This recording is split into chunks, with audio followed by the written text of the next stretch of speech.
Nandito kami sa Aldricay. Ayan, pumunta kami ng Grand. Meron lang mga sadyang binili. Importanteng bagay. Waiting na kami sa taxi. Pwede naman naming lakarin, kaso mabibigat na yung dala namin. Kanina naglakad kami papunta here.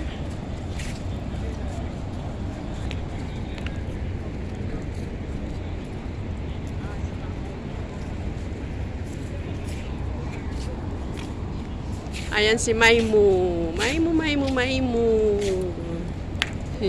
Madilim lang siya. Madilim ang paligid. Mukhang walang masyadong kita ang mga resto ngayon here.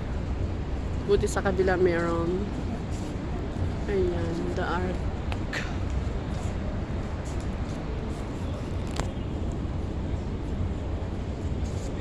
Medyo okay ng panahon, hindi na siya masyadong mainit. Mainit pa rin pero hindi na siya gaano.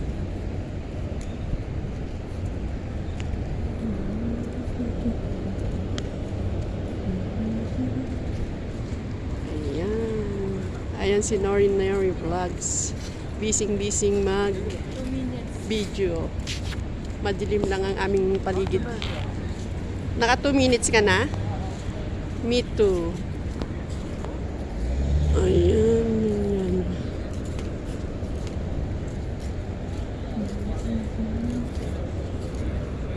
Mga walking distance lang kasi ang mga bahay-bahay nila dyan lang. Oh. Ganda na pala dito. No? Oo. Dati, bibili mag-order ka lang dyan. Dito ka kakain. Ngayon may isulti na. Ngayon may kainan na sa labas. Lalo na ngayon taglamig na. Kaya, ang ganda na siya. Hindi na tayo kakain sa labas. Pag taglamig na. Sige, masarap naman yun. Di ba meron din sa Kuwait City? Oo.